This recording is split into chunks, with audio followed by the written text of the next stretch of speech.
जय हिंद दोस्तों, आपका स्वागत है हमारे भारत के भूगोल का। ये हमारा दूसरा टॉपिक है। इससे पहले हम लोगों ने कंप्लीट किया था भारत की स्थिति एवं विस्तार। जो लोग नहीं देखे हैं, पूरा लिंक मिल जाएगा, आप देख लीजिएगा। किरण पब्लिकेशन का हमने पॉलिटी भी कंप्लीट कर दिया है, हिस्ट्री भी कंप्लीट कर दिया है, वन लाइनर का फॉर्म। बाकी इस बाकी इस बुक का पीडीएफ ना मेरे टेलीग्राम पर मिल जाएगा आपको। वहाँ पर लिखा रहेगा किरण पब्लिकेशन वन लाइनर सामान्य ज्ञान का पीडीएफ। अगर कोई दिक्कत होता है तो आप कमेंट में कर दिएगा, मैं वहाँ पर डायरेक्ट आपको लिंक दे दूँगा, आप वहीं से जाकर डाउनलोड कर लिया कीजिए। ठीक है, आप पीडीएफ से भी पढ़ लिया कीजिए। और इसे कुछ लोग ऐसे महापुरुष होते हैं, तुरंत 1 मिनट वीडियो देखेंगे, तुरंत कमेंट कर देंगे। आप पूरा देखा कीजिए, आप इसे रिवीजन के तौर पर रखा कीजिए। और हो सके तो अगर स्पीड बढ़ा के आप देख लेंगे तो बेटर रहेगा। हम यही कहेंगे कि स्पीड बढ़ा के तुरंत धका धक रिवीजन कर लिया कीजिए, क्योंकि वन लाइनर में तो रिवीजन करना ही सबसे बेस्ट रहेगा। चलिए स्टार्ट करते हैं हम लोग। भारत के पर्वत। हिमालय पर्वत किस प्रकार का पर्वत है? तो वलित पर्वत है। किस प्रकार का पर्वत है? तो वलित पर्वत। कौन सा भारत का कौन सा पर्वत नवीनतम है? तो हिमालय। भारत का कौन सा पर्वत नवीनतम है? तो हिमालय बताएंगे। अगला क्वेश्चन आ गया। अरावली श्रेणियों की अनुमानित आयु कितनी है? तो 570 मिलियन वर्ष है। अरावली श्रेणियां किस राज्य में स्थित है? तो राजस्थान में। तो अरावली श्रेणियां किस राज्य में स्थित है? तो राजस्थान में। अनुमानित आय पूछेगा तो बताएंगे 570 मिलियन वर्ष। भारत की प्राचीनतम पर्वत श्रेणी कौन सी? अरावली है, शिवालिक है, कि हिमालय है, कि विंध्य है? तो आप बताएंगे अरावली। ठीक है, अरावली। अरावली पर्वत किस राज्य में पाई जाती है? तो राजस्थान में। आगे देते हैं। भारत के सबसे ऊंचे पर्वत शिखर का क्या नाम है? तो कंचनजंगा। कहाँ पर है? सिक्किम में। तो भारत के सबसे ऊंचे पर्वत शिखर का क्या नाम है? तो बताएंगे कंचनजंगा। हिमालय की उत्पत्ति किस भूसन्नति से हुई है? तो थेथिस। हिमालय का पाद प्रदेश किस नाम से जाना जाता है? शिवालिक। हिमालय में हिम रेखा कहाँ मिलती है? हिमालय में हिम रेखा कहाँ मिलती है? तो 4500 6000 मीटर पश्चिम में। 4500 से 6000 मीटर पश्चिम में। आगे।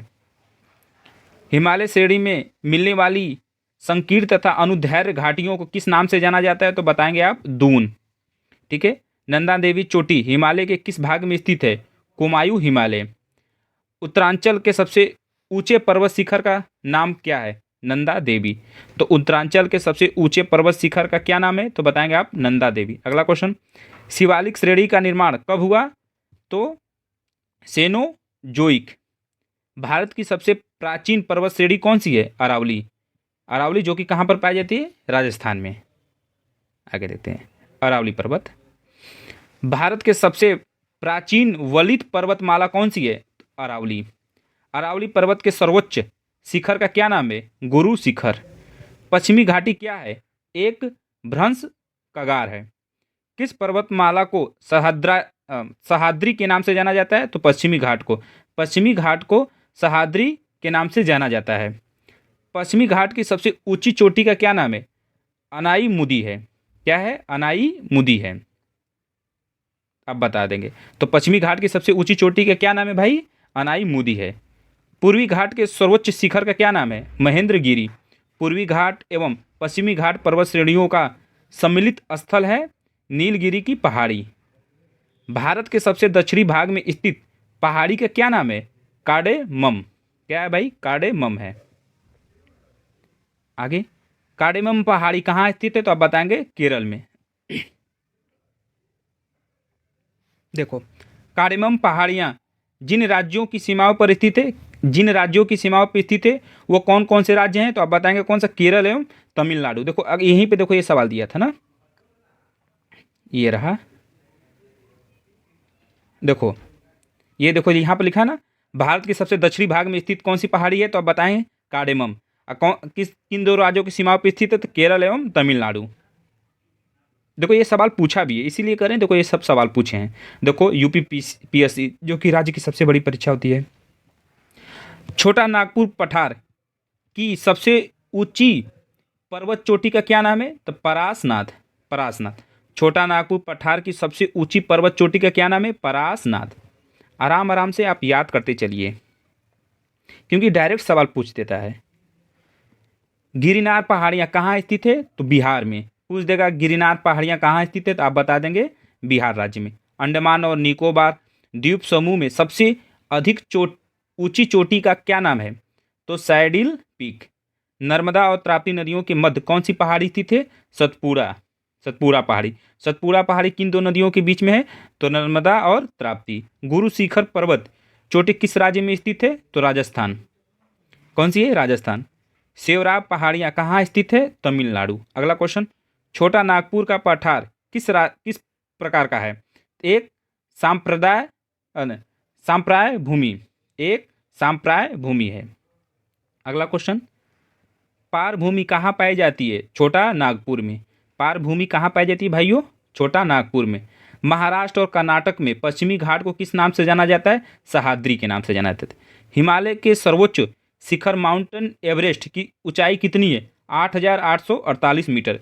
देखो ये सवाल तो डायरेक्ट कई सारे एग्जाम में पूछा है कि माउंटेन एवरेस्ट की ऊंचाई कितनी है?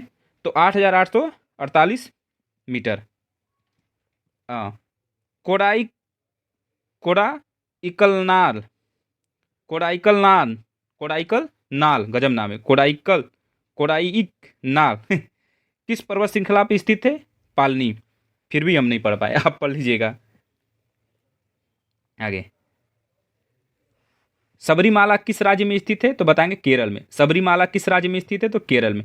भारत की उत्तरी सीमा पर कौन सा पर्वत स्थित है? तो हिमालय। तो भारत की उत्तरी सीमा ना, उत्तरी सीमा इधर ऊपर ऊपर भारत के, तो हिमालय। हाँ, किस पर्वत को सागरमाथा और चोमो लुंगमा के नाम से जाना जाता है? तो माउंटेन एवरेस्ट को। इसकी ऊंचाई कितनी? 8,848 मीटर है। कितना है? 8,848 मीटर। भारत के उत्तर पश्चिम में कौन सा पर्वत शिखर स्थित है? तो अरावली पर्वत। उत्तर पश्चिम देखो, ये हो गया, इधर उत्तर हो गया, इधर हो गया पश्चिम, तो उत्तर पश्चिम बीच में जो कि राजस्थान में ना, ये हो गया क्या? भारत के प्रमुख पर्वत।